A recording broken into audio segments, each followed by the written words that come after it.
Chers téléspectateurs, chers fidèles amis téléspectateurs, le nombre de followers commence à augmenter. Mais là, je sais que la question spirituelle, ce n'est pas quelque chose qui intéresse tout un chacun. Il y a un petit groupe réservé d'un certain âge également qui est surtout intéressé à la question spirituelle. Et voilà pourquoi je ne m'en fais pas trop sur le nombre de followers, bien que à chaque édition de Renaissance, le nombre de followers augmente.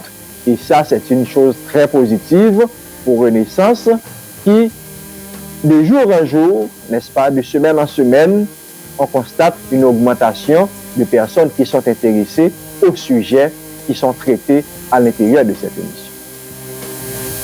Aujourd'hui, nous allons vous parler finalement d'ancestralité. Et quand nous disons ancestralité, chers téléspectateurs, je vous demanderai de vous dépouiller de toute idée reçue, de toute idée préconçue.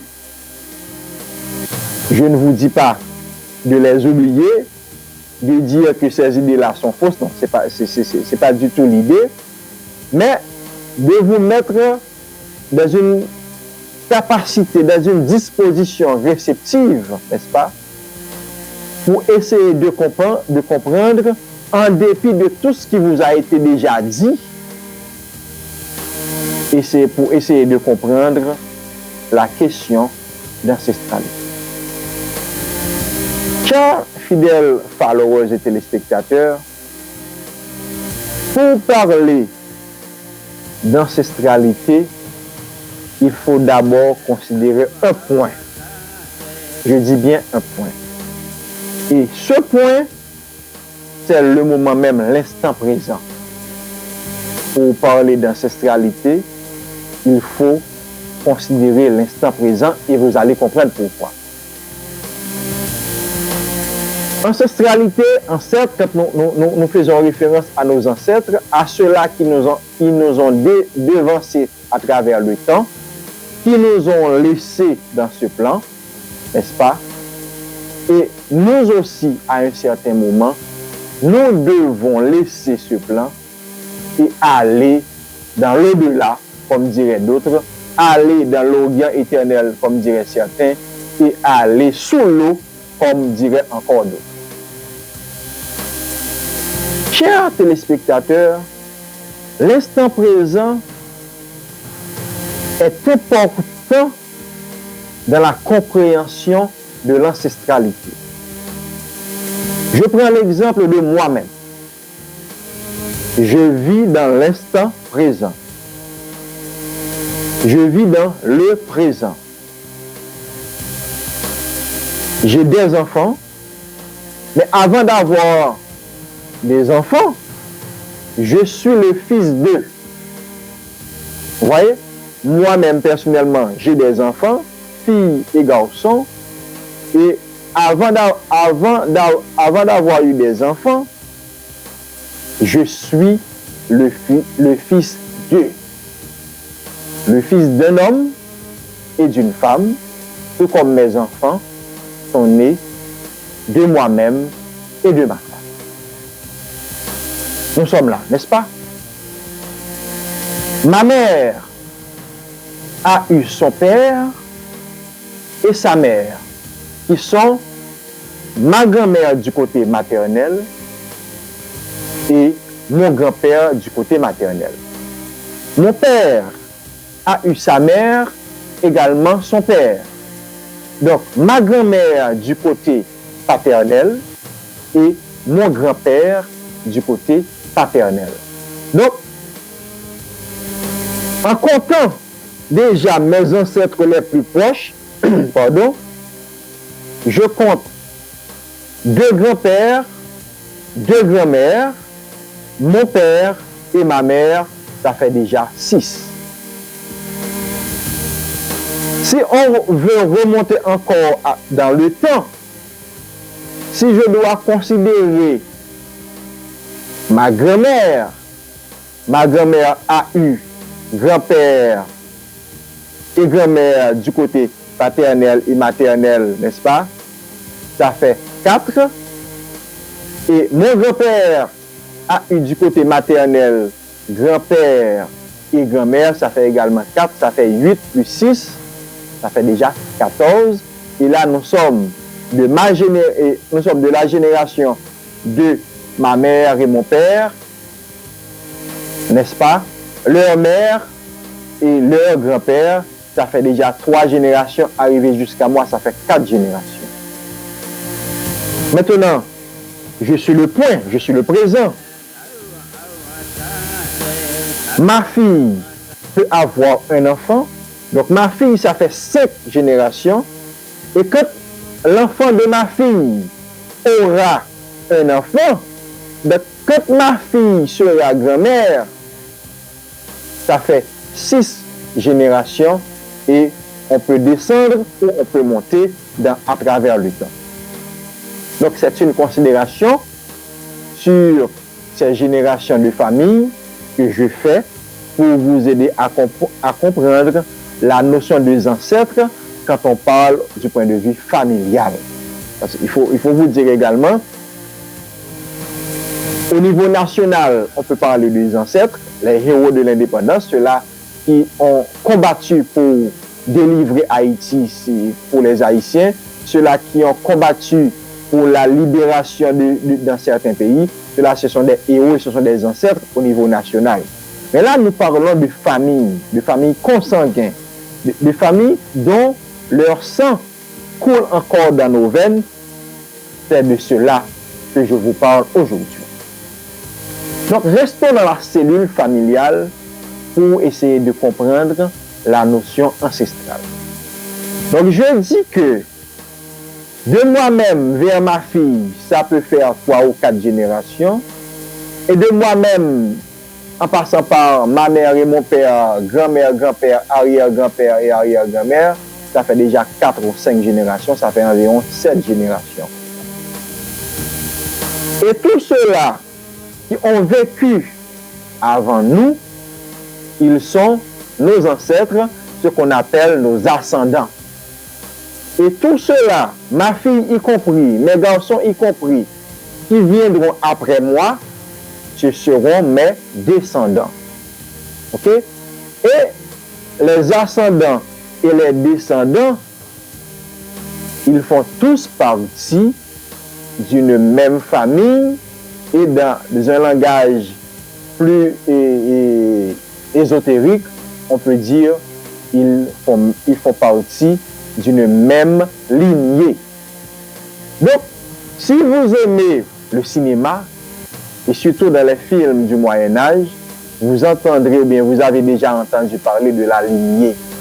On parle de lignée paternelle, de lignée maternelle, elle dit la lignée sanguine du côté paternel et la lignée sanguine du côté maternel. Donc, je viens d'introduire le sang. Donc, le sang, chers téléspectateurs, chers followers, est un élément extrêmement important dans la notion d'ancestralité, dans la notion de lignée. Nous avançons. Maintenant, parlons, nous n'allons pas plus loin dans la notion d'ancestralité, nous restons dans environ 7 générations, 3 générations, disons, ma génération, il y a 3 générations avant ma génération, et 3 générations avant ma génération, plus ma génération, ça fait 7 générations. Nous restons dans le nombre 7, nous pourrions aller dans le nombre 9 ou jusqu'au nombre 12. Maintenant, qu'est-ce qui arrive à travers ces 7 générations dont je prends l'exemple pour vous parler aujourd'hui d'ancestralité? Ne l'oubliez pas, chers téléspectateurs et followers, que chacun de nous représente, ou du moins chacun de nous est une conscience. Nous sommes tous des consciences, nous sommes tous des énergies. Et le sang qui coule dans les veines de chacun de nous, ce n'est pas pris au hasard. C'est le sang de ma mère et de mon père qui coule dans mes veines. C'est le sang de mes grands-pères et de mes grands-mères qui coule dans les veines de mon père et de ma mère. Et ainsi de suite, jusqu'à 3 générations avant ma génération. Et c'est également mon sang qui est un mélange de sang de mes ancêtres, de mes ascendants. Ce sont ces mêmes mélanges qui vont continuer à se faire, n'est-ce pas, à travers nos descendants, donc à travers ma fille, à travers la fille de ma fille, et surtout à travers mes garçons, comme les hommes sont porteurs de lignée, n'est-ce pas, sont porteurs de lignée du point de vue patriarcal, ce sont les hommes qui sont porteurs de la lignée, donc qui sont chargés de faire progresser, n'est-ce pas, la lignée, de ceux qui sont chargés de ne pas laisser éteindre leur lignée. Chers téléspectateurs, téléspectatrices, chers followers, la notion d'ancestralité est à prendre avec beaucoup d'acuité, avec beaucoup, il y a des mots qui ne viennent pas, mais avec beaucoup de respect, si je peux m'exprimer ainsi. Parce que quand on parle de moi, ou bien quand on parle de ma fille, quand on parle de ma mère, il y a une énergie qui est sortie depuis des temps immémoriaux, à travers des êtres, des personnes, des hommes et femmes qui ont vécu sur cette terre, qui ont alimenté ces lignées ancestrales familiales, qui arrivent jusqu'à moi, et de moi, ça continue vers mes enfants. Et si mes enfants veulent, ou du moins vont avoir des enfants, et ça va continuer à travers mes descendants. Voilà. Quand on parle d'ancestralité, de quoi on parle? Quand on parle des ancêtres, de quoi on parle? On parle de lignées consanguins, donc des personnes qui ont reçu le sang de leurs ancêtres, et ce sang-là continue de couler à travers leurs veines. Et pour les garçons, pour les hommes qui sont porteurs, n'est-ce pas, de cette énergie, qui doivent continuer la lignée ancestrale, c'est quelque chose d'extrêmement important. Mais certains pourraient me poser la question, que vient faire la notion d'ancestralité dans la spiritualité? Alors là, chers téléspectateurs, laissez-moi vous dire que l'ancestralité a été la première forme de spiritualité. L'ancestralité a été la première forme de spiritualité. Et dans l'ancestralité, Dieu n'a pas de nom. Dans l'ancestralité, Dieu n'a pas de nom. Il est important aujourd'hui de vous parler de ces choses. Et quand on parle d'ancestralité, on parle de tradition. Et si on parle de tradition, on va nécessairement parler de culture. Ok? Ce sont les traditions qui donnent la culture. Bien entendu, nous sommes d'accord que la culture n'est pas quelque chose de figé, c'est quelque chose d'un peu dynamique, parce qu'à travers les générations d'êtres qui vont succéder dans les familles, dans les cultures, il y aura certaines modifications, certains agencements qui seront faits afin de faciliter, et pour certains, une plus grande évolution ou encore un plus grand épanouissement. Et encore une fois, que vient faire l'ancestralité dans la spiritualité? Vous vous rappelez, chers téléspectateurs,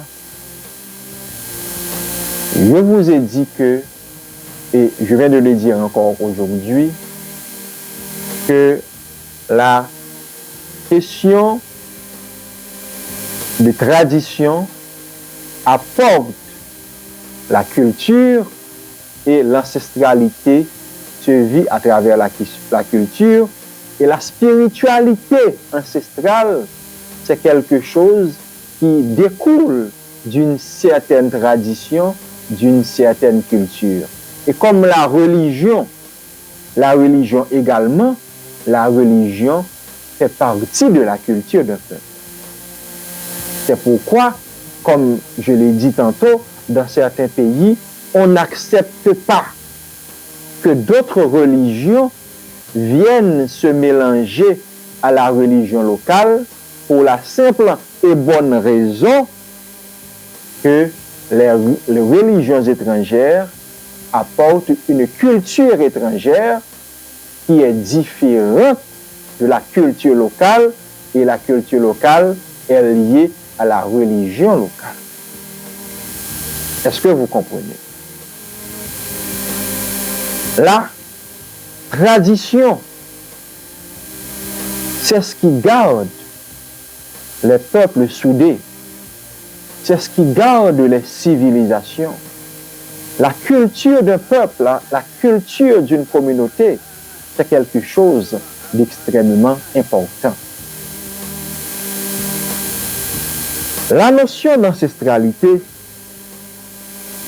il y a plusieurs aspects de la notion d'ancestralité, mais aujourd'hui, nous allons continuer avec la question familiale et voir l'implication de l'ancestralité dans la notion de spiritualité.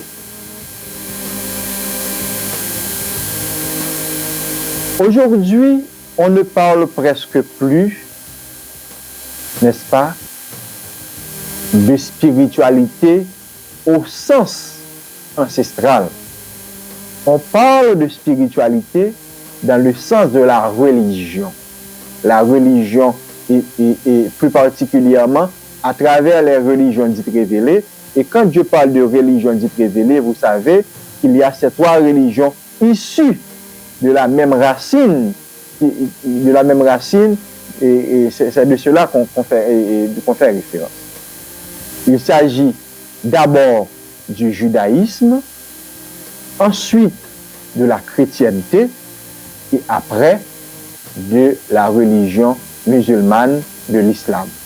Donc ces trois religions dites révélées sont issues de la même racine, sont issues de la racine abrahamique, pour ceux-là qui connaissent l'histoire de la Bible, l'histoire du Coran, tout cela et tout cela. L'histoire du Tanakh, l'histoire de la Torah, donc tout cela. Donc, chers téléspectateurs, la question de spiritualité ancestrale, elle est au cœur, n'est-ce pas, de ce que nous faisons à l'émission Renaissance,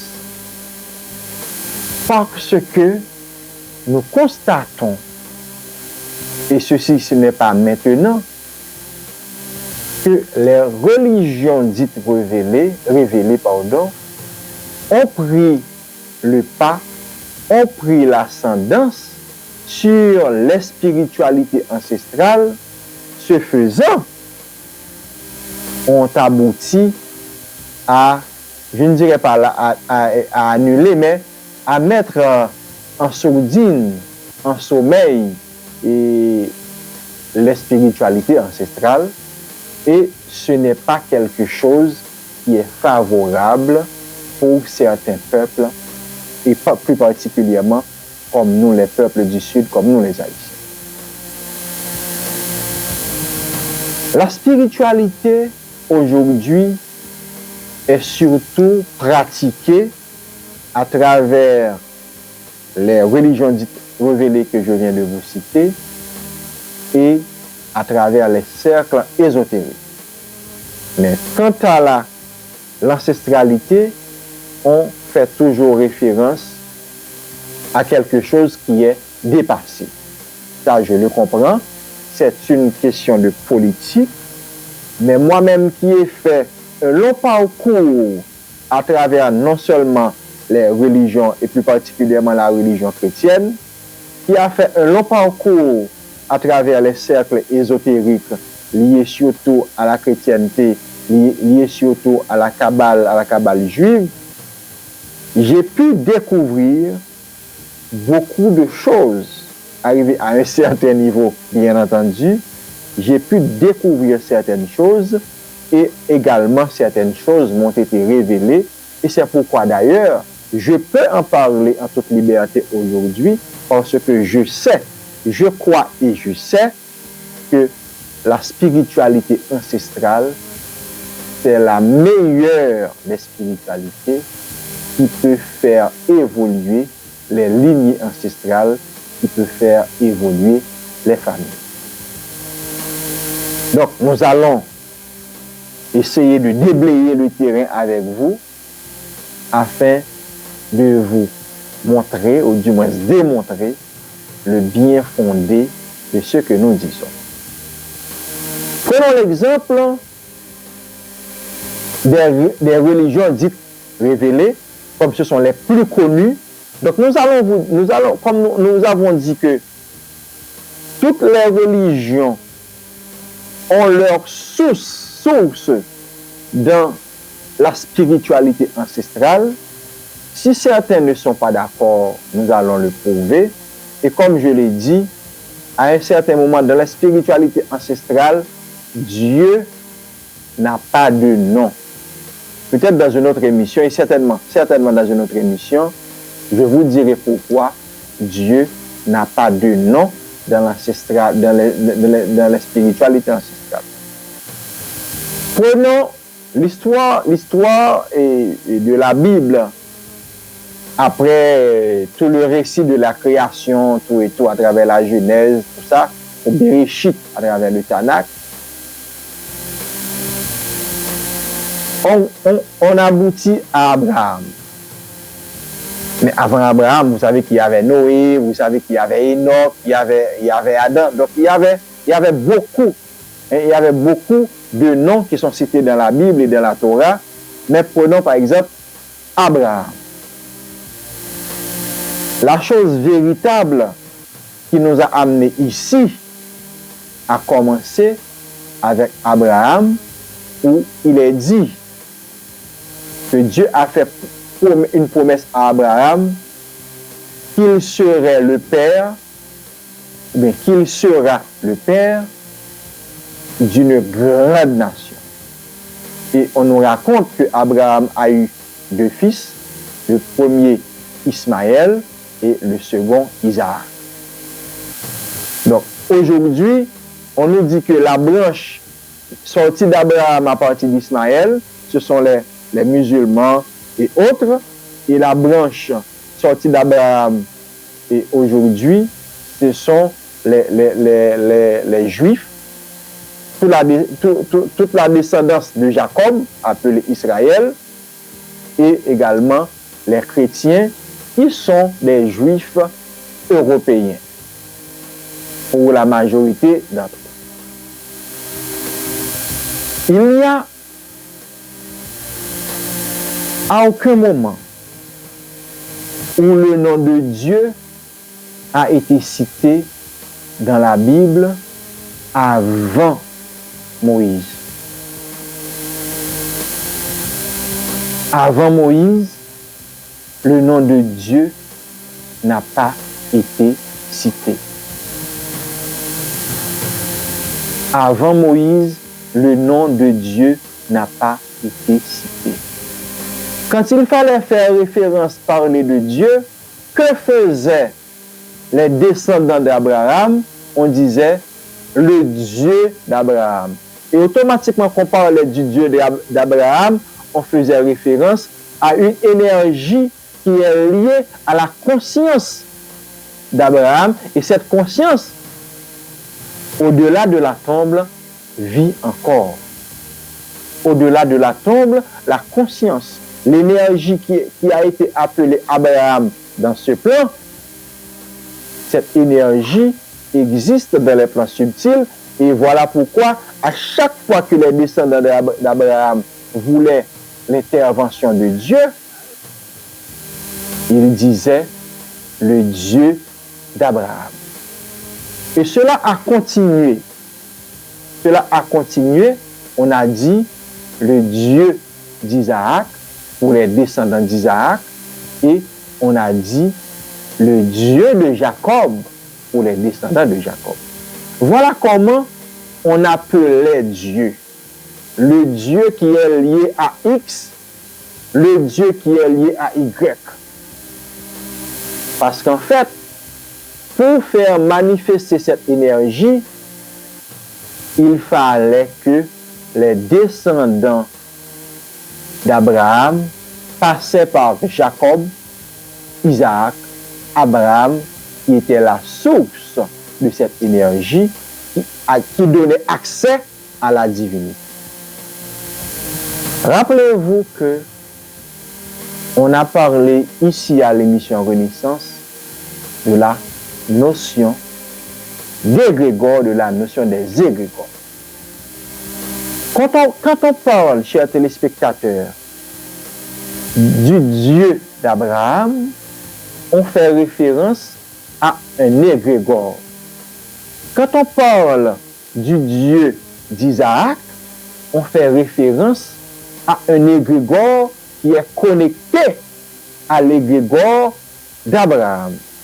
Et quand on fait référence au Dieu de Jacob, on fait référence à un égrégore, n'est-ce pas, qui est connecté, ou encore, si vous voulez, qui est emboîté dans l'égrégore d'Isaac, qui lui-même est emboîté dans l'égrégore d'Abraham.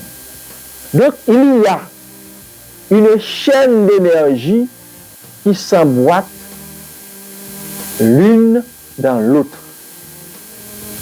Aujourd'hui, on parle des 12 tribus de Jacob, et chaque tribu constitue un égrégore. Et on parle de tribus, la tribu de Dan par exemple, on peut parler de la tribu de Joseph, comme on parle de la tribu de Siméon et de Lévi. Donc on parle des tribus. Et qui sont ces tribus? Ce sont des descendants de Jacob. Ce sont des descendants de Jacob qui sont également connectés à l'égrégore de Jacob leur père, à l'égrégore de Jacob leur père, et également à leur grand-père et leur arrière-grand-père.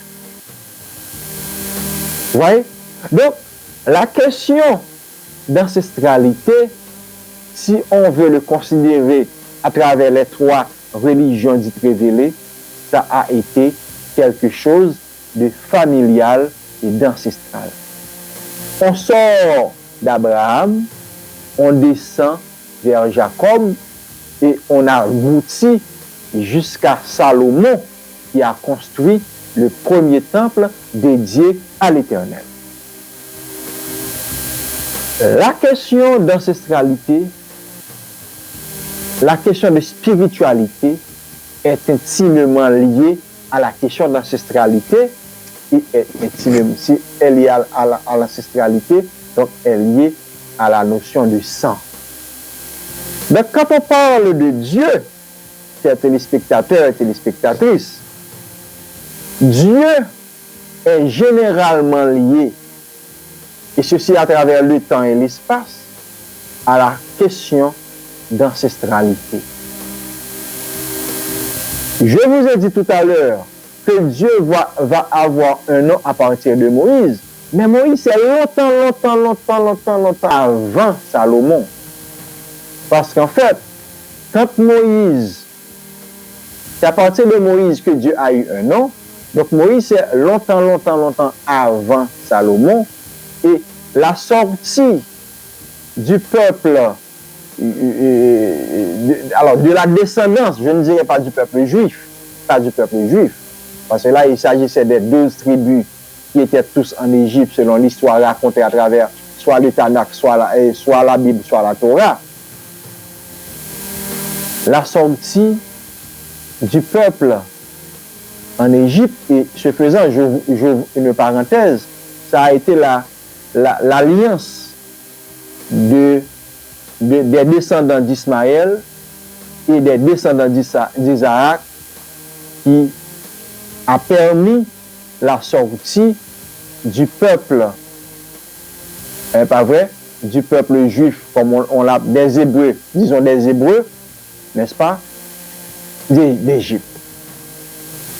Donc, ça a été l'alliance de Jéthro et de Moïse, selon l'histoire, et Jéthro est descendant d'Ismaël, et Moïse est sorti de la tribu de Lévi, selon l'histoire biblique. Donc, essayez de comprendre quelque chose à travers ce que je vous explique aujourd'hui. Chers téléspectateurs, téléspectatrices,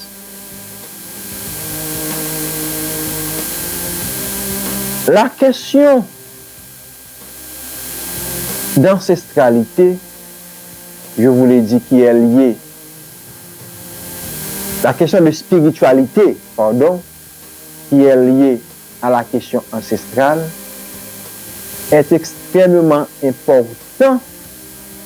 Et ceci, nous prenons l'exemple, un exemple qui est beaucoup plus connu, mais il n'y a pas que ces exemples. Il n'y a pas que les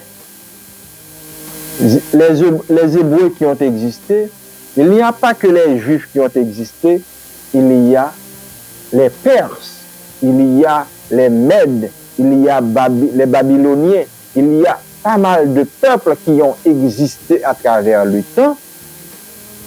Certains d'entre eux n'existent plus, et par exemple pour certaines civilisations qui ont disparu, il y a des pays qui représentent ces civilisations aujourd'hui. Si nous prenons l'Irak pour Babylone, si nous prenons l'Iran pour la Perse, si nous prenons la Turquie pour l'Empire ottoman, etc., etc. Restons dans l'histoire. Restons dans l'histoire des peuples issus de la descendance d'Abraham pour comprendre la question spirituelle à travers l'ancestralité. Je vous dis que avant Moïse, Dieu n'avait pas de nom, et à travers l'histoire, alors moi je prends l'histoire qui nous est racontée pour vous expliquer une réalité. Je ne cherche pas quelque chose que vous ne savez pas, je prends quelque chose que vous savez déjà, et à travers ce que vous savez, je vous explique ce que je veux vous expliquer, qui est important pour vous, qui est important pour moi. Quand Moïse a été sur le mont Sinaï, et quand l'énergie, Dieu lui a parlé, qu'est-ce que Dieu lui a dit? Il a été chargé de libérer le peuple qui est en esclavage en Égypte. Et ça, tout le monde le sait. Mais la question la plus importante par rapport à ce qui est débattu ce soir, Moïse eut à dire, quand les enfants d'Israël, donc les enfants de Jacob,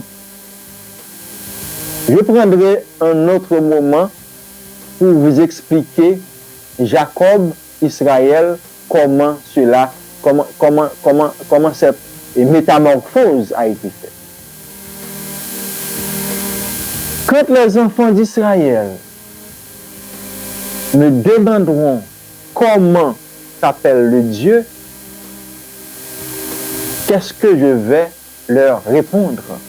Peut-être ce n'est pas comme ça a été exprimé, mais c'est l'idée globale. Qui ça me dit petit Jacob yo, les dit comment bon Dieu ça relé. Eh bien, Dieu lui eut à dire, dites-leur que je suis vous a envoyé. Je suis. Quand Nadia campé, Nadia dit je suis. Est-ce que Nadia c'est Dieu? Et Nadia, est-ce que tu es Dieu? Quand l'on campé, on parle français, dit je suis. D'abord, tu dis que je suis. Quand j'arrive quelque part, je dis que je suis Fegens Similien. Est-ce que cela veut dire Dieu Fegens Similien? On continue. Je suis m'a envoyé vers vous.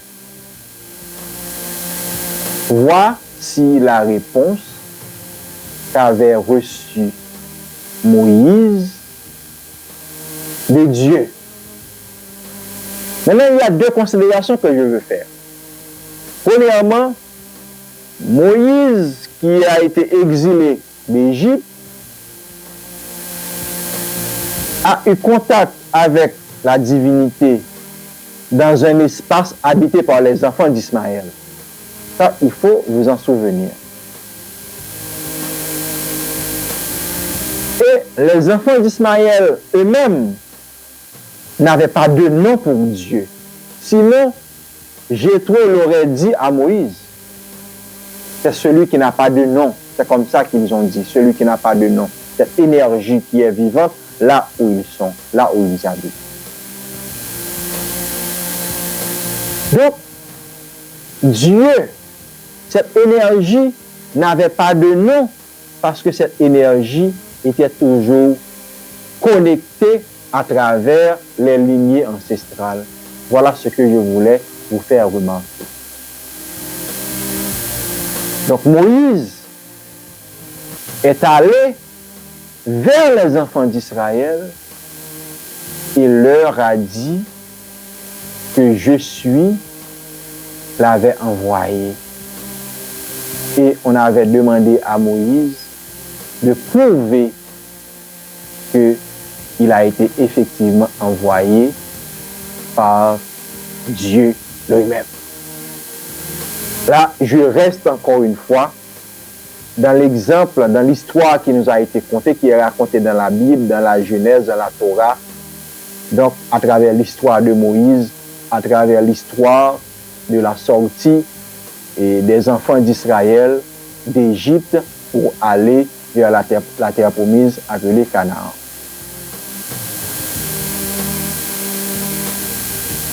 Vous avez constaté, même si je n'ai pas dit exactement les mots, parce que là, je n'ai pas une Bible en main, j'ai ça sur mon téléphone, et le Coran, et le Tanakh, et la Bible des chrétiens, la version de l'école biblique de Jérusalem, j'ai tous les trois.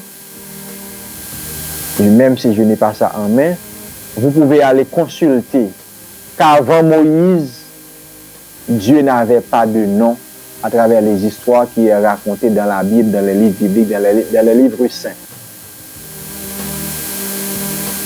Parce que à chaque fois, je leur ai dit, à chaque fois qu'il fallait invoquer Dieu, alors on se référait à un ancêtre. Et Abraham était l'ancêtre en question à travers lequel les générations d'après lui pouvaient invoquer la divinité ou encore leur divinité, et avoir toutes les réponses, tout ce qu'il fallait, et toutes les réponses qu'il fallait pour continuer à avancer. Donc, chers téléspectateurs, téléspectatrices, à partir de Moïse, qui a sorti, qui est sorti d'Égypte avec le peuple, il va commencer par y avoir beaucoup de choses, en passant par les 10 commandements. Vous ne prononcerez pas le nom de Dieu en vain. Donc Dieu commence à partir de Moïse. Dieu va avoir un nom. À partir de Moïse, vous ne prononcerez pas le nom de Dieu en vain. Vous voyez? Donc, cela devrait, je dis bien, cela devrait vous porter à une réflexion pour chercher à comprendre pourquoi aujourd'hui, quand nous faisons référence à Dieu, dans des pays qui n'ont pas grand-chose à voir avec l'histoire d'Israël, du peuple, avec l'histoire des enfants de Jacob, hein? Pourquoi est-ce que vous appelez Dieu, le Dieu d'Israël, votre Dieu? Parce que le Dieu d'Israël, c'est le Dieu de Jacob. Et tous les enfants de Jacob et les descendants de Jacob, ils ont le droit, à travers leur père, à travers Jacob, d'appeler le Dieu d'Israël, tout comme ils ont appelé le Dieu d'Isaac, tout comme ils ont appelé le Dieu d'Abraham. À travers la tradition juive, appelée communément la Kabbale, mais Kabbalah, on parle d'Abraham, d'Isaac et de Jacob, les trois patriarches. Les trois patriarches.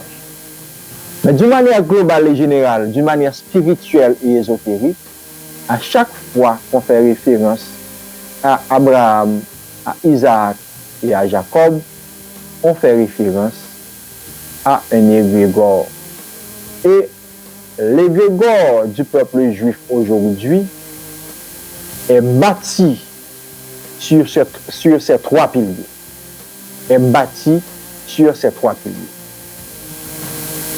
Maintenant, nous avançons dans l'histoire. Et nous arrivons jusqu'à Salomon. Nous arrivons jusqu'à Salomon. L'histoire biblique nous raconte que Salomon a reçu la bénédiction de Dieu pour lui construire un temple. Donc, le premier temple, la première maison bâtie pour le peuple d'Israël, pour les descendants d'Israël, a été bâtie par le roi Salomon. Nous sommes tous d'accord, n'est-ce pas? Expliquez-moi.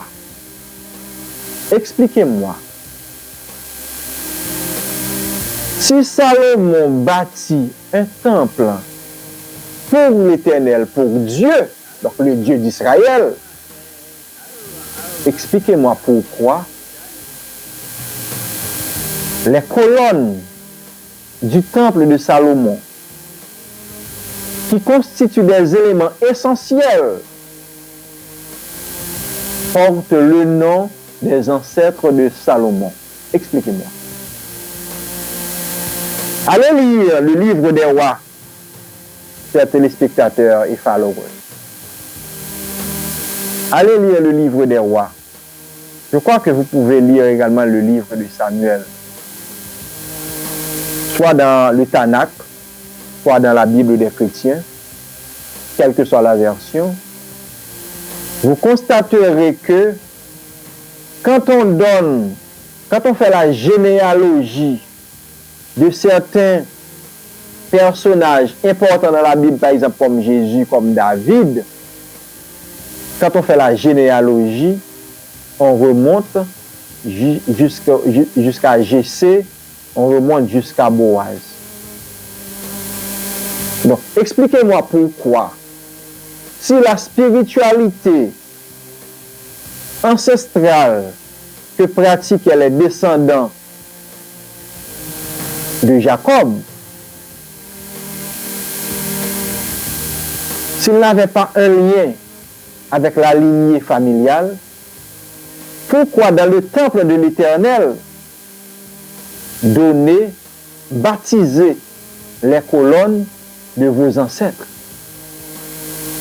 Quelle est la place de vos ancêtres dans le temple de l'Éternel? Voici la question que moi, je veux vous poser Vous qui pensez que la notion d'ancestralité, c'est quelque chose à bannir, vous qui pensez que la notion d'ancestralité, c'est quelque chose de totalement dépassé. Mais non, pas du tout. Pas du tout. Maintenant, si l'ancestralité n'avait aucun lien avec la divinité, Salomon, qui est considéré comme étant le plus grand sage qu'a connu le temps, Salomon n'aurait aucun droit, aucune autorité pour faire ce qu'il avait fait. Maintenant, traversons encore dans l'histoire, nous faisons l'histoire avec vous ce soir, nous aurons le temps d'entrer dans d'autres choses. L'histoire biblique à travers le Nouveau Testament et le livre de Matthieu et le livre de Luc nous raconte, chers téléspectateurs, la généalogie de Jésus. Donc, quand on parle de généalogie, on fait toutes les ascendants de Jésus jusqu'à Jésus. Quelle importance a la généalogie, donc remonter au lignée ancestrale de Jésus pour arriver jusqu'au roi David. Quelle importance est-ce que cela a dans la notion de spiritualité, dans l'enseignement de Jésus? Pourquoi a-t-on fait remonter, pas vrai, l'ascendance de Jésus jusqu'au roi David? Parce qu'il fallait démontrer que Jésus est issu de la lignée de David et de la tribu de Juda. Il est important. Il est important de le savoir. Il fallait faire remonter, n'est-ce pas, pour les chrétiens, je dis bien pour les chrétiens, la lignée de Jésus jusqu'au roi David, qui est issu de la tribu de Juda, car comme je l'ai dit tantôt, Jacob, en bénissant ses fils, avait dit à Juda que le sceptre ne s'éloignera point d'entre ses pieds. Donc, comme il fallait montrer que Jésus est de ligne royale, est de sang royal, donc on a remonté jusqu'aux ascendants, jusqu'au roi David, pour démontrer effectivement que Jésus est de lignée, est de sang royal. Quelle importance est-ce que cela a pour montrer que Jésus était de sang royal issu de la tribu de Juda? Je vous pose la question, j'attends vos réponses. Parce qu'en fait, moi je suis celui qui défend la spiritualité ancestrale, parce que je sais que le véritable Dieu de chaque lignée ancestrale, c'est une énergie vivante qui est connectée depuis des ascendants immémoriaux, et cela arrivera jusqu'aux descendants qui ne sont pas encore nés, jusqu'à la 12e, 13e génération, et j'en passe. Donc, chers téléspectateurs, téléspectatrices, je vous ai posé certaines questions ce soir, parlant de spiritualité, parlant même de religion, parce qu'en fait, si je parle de Salomon, je parle de David, je parle d'Abraham, implicitement, je parle de religion. Implicitement, si je parle de Jésus, implicite, je parle de religion. Donc les religions les plus connues, les religions dites révélées, tirent leur source dans l'ancestralité, dans la spiritualité ancestrale. Étant donné que ces religions dites révélées tirent leur origine, leur source, leur énergie dans la spiritualité ancestrale, je vous pose encore la question, quels sont vos liens, vous qui me regardez, vous qui m'écoutez, quels sont vos liens avec Salomon, quels sont vos liens ancestrales, donc si je dis ancestral, donc sanguin, avec Salomon, avec David, avec Abraham, avec Jacob, X, Y, des liens, je ne sais pas, des liens qui sont beaucoup très proches, ou bien des liens éloignés. Je vous pose la question, je ne suis pas là pour en juger, mais je vous pose la question. Encore une fois, à travers la Bible que vous avez en main, tous les samedis, tous les dimanches, mais tous les jours quand vous priez, quand vous lisez le psaume 51 attribué au roi David,